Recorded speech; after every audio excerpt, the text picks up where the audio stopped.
Hi, I'm Morgan McNaughton, And I'm Sam Langan, and welcome to Rotary Youth Exchange. a terrific organization to promote better understanding and goodwill of foreign cultures. As you can see, we both just got back from our exchanges, and they were great. When I arrived in my host country, I didn't know what to think, but I was ready to get started. So let's get started. It's important to remember that you're representing your country, your family back home, and Rotary Youth Exchange during your trip. Because of this, Rotary has what seems like a ton of rules and regulations, but you know what? They work. Let's go through them now. Whatever country you're in, try to understand the way of life. Study and discuss its problems in order to get the most out of the program. Don't be afraid to discuss social customs with your host family or your friends. You will soon learn their way of life and come to accept its different customs and traditions. Okay, so the first rules for the exchange are called the 4 Ds. We'll get them out of the way first. The first D is drinking. There's no drinking allowed while on exchange.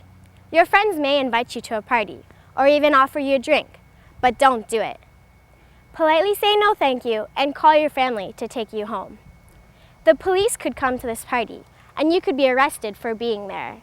You have to ask yourself if a drink is worth the cost of your exchange.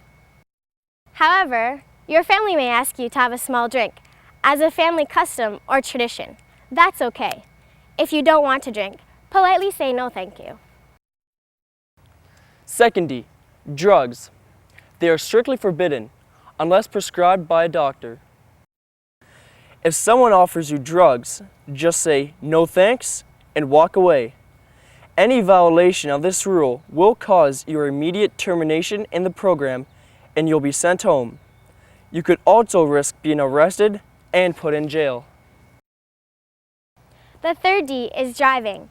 The rules of the exchange program prohibit you from driving any type of motorized vehicle while on exchange.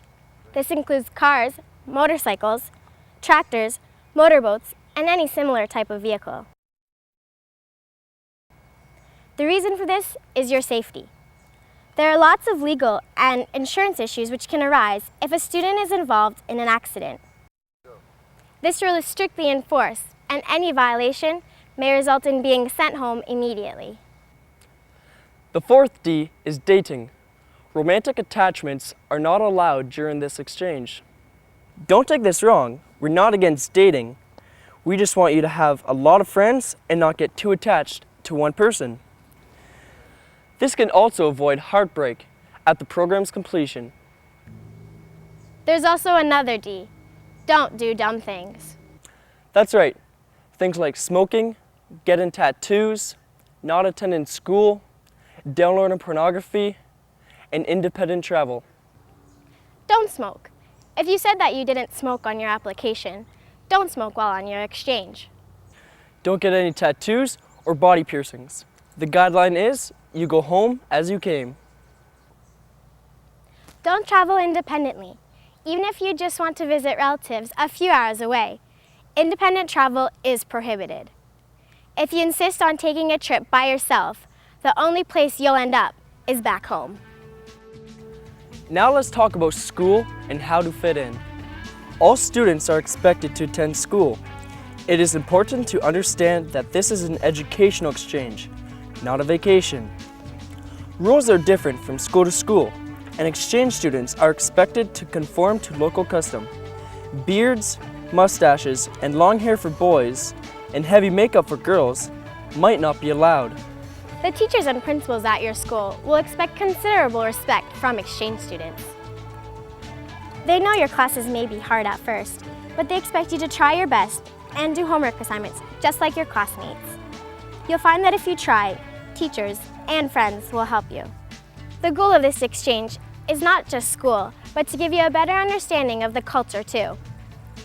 Being homesick is a common and natural part of the exchange, especially at the beginning. Even so, frequent emails and phone calls to your family and friends can make you more homesick. Limit emails and instant messaging to about 30 minutes per day. Phone calls to once a month. Think about it this way. The more you're on the internet or phone talking to your friends overseas, the longer it'll take you to learn the language and culture of your new home. Spending too much time talking to people back home could prevent you from making more friends, and your host family is waiting to interact with you. One of the things that I found that helped me to fit in at each family was to offer help in the kitchen at dinner time. It gave me a chance to talk to my host mom and tell her about my day at school. Along the same lines, I had time to talk to my host dad as I helped him change the oil. You'd be surprised how much you can learn about your host families and their cultures with just these little conversations. You may be asked to attend a religious service. See this as an opportunity to experience some more of the culture. If you feel uncomfortable with this, talk to your counselor. No matter what, try to become part of the family. It's not unusual for a student to have 3 or 4 different host families throughout the course of this program. This will allow you to discover new ways of life and different families' values and traditions. You may or may not have your own room, but you should show appreciation to the family for allowing you into their homes and lives. By now, you've learned a lot about interacting with your host family, and we hope all your experiences with them are great. Still, there may be times when you feel like you don't fit in with the family. If you're experiencing a problem, discuss it with your host family first. If things aren't better after a few days, talk to your counselor. You should never speak negatively to your friends or other exchange students about any of your host families, even in chat rooms or blogs. You'll be appointed a Rotary counselor on your exchange. Your counselor will probably want to meet with you 2 or 3 times a month outside Rotary meetings. Get to know your counselor well. They're there to help you with school, finances, personal problems, and any other issues that come up. As part of the program, you are required to bring an emergency fund with you, as specified by your host Rotary district.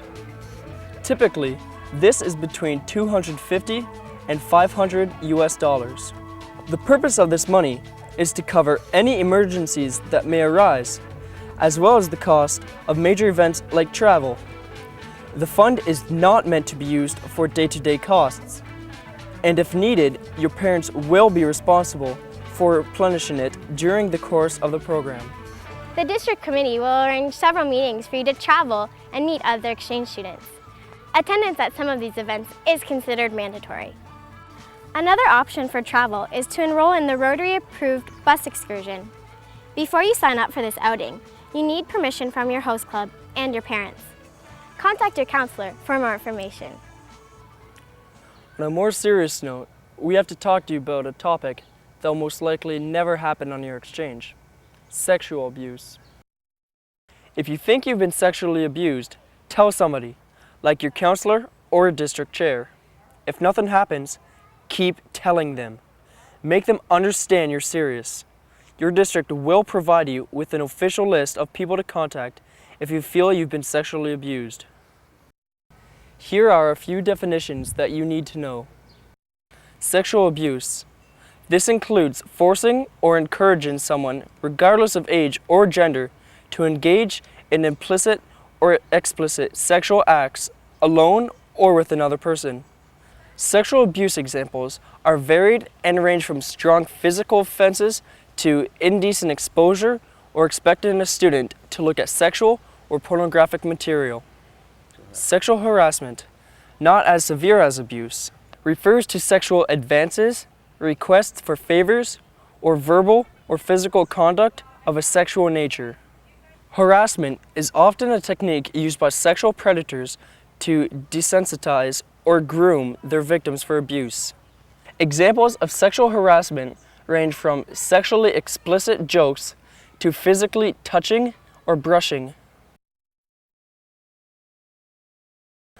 While at the museum with his exchange student, Mr. Smith spent an unusual amount of time taking Sharita around to see sexually suggestive objects.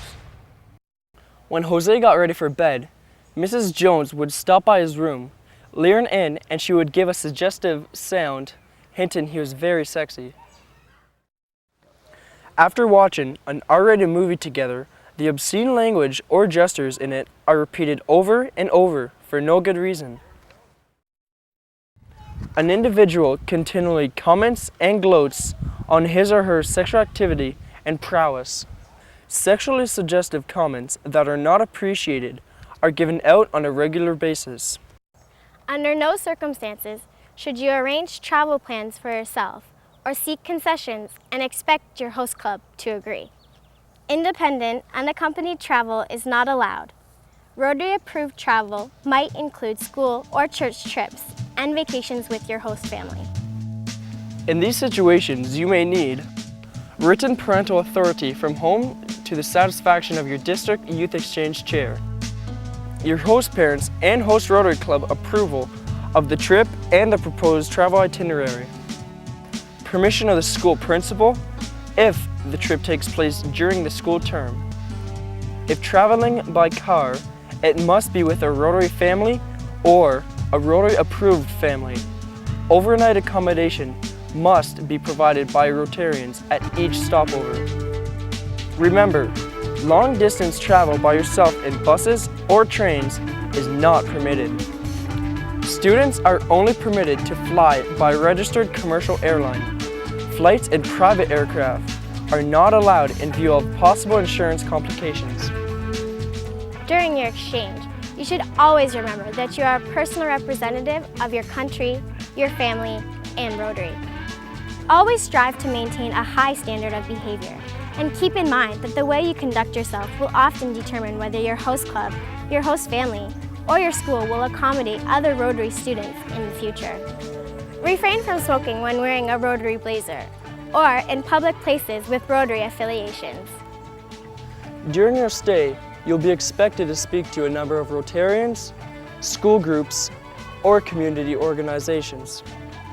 Make sure to come well prepared with information about your family, your hometown, your country, and of course, dress presentably.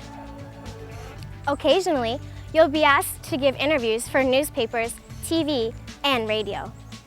It's extremely important that you watch your remarks to avoid causing any unintentional embarrassment or to hurt Rotary, yourself, or your families.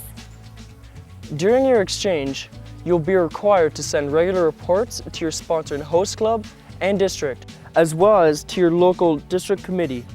It's very important that these reports are submitted in a timely manner, and it's your responsibility to know the schedule for when they're due.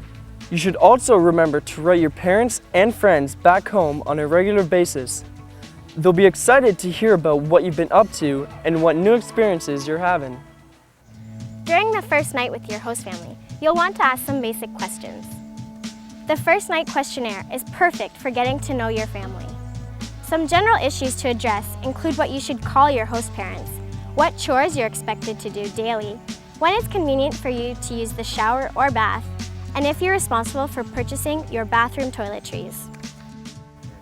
Here are a few testimonials from students who have been a part of our program. Exchange student experience it's a great thing. You know, maybe I couldn't make a friend, I couldn't learn anything, but I learned about not to be shy. Go around, see different things, try everything from a different culture. As you're getting to know country better, as you're getting to know language better, you gain friends, you gain experience, you gain knowledge, everything. I made a lot of friends, not just American, I met a lot of exchange students too. So from Italy and Taiwan, Chinese, and so I can visit them anytime, there's just a surprise, they host me. My host family is the kindest persons in the world. They became to me like a second family. I get to know them better, they get to know me better, and look, and I made so many friends. I have a lot of friends. It's just crazy. Everybody knows me in the school. I don't even know everybody, but everybody knows me. In the hallway, people just wave at me and say, "Hey, Caroline," and I'm like, "Hey, you, I don't know your name, but hey." I'm sure English and this all exchange experience will help me in future so much and give me opportunity to work, to get a better job, and to just get ahead in my life. We hope you've enjoyed hearing about Rotary Youth Exchange. Even though everyone is different and each experience is unique to you and your circumstances, there are a few things to keep in mind that will make any situation a more enriching experience. Try to immerse yourself in the customs and culture of your host country to learn the language quickly, if it's different from your own. And involve yourself wholeheartedly in your school, community, and Rotary activities. Your compliance with these rules and guidelines will assure you a successful and rewarding experience. So good luck! And have fun!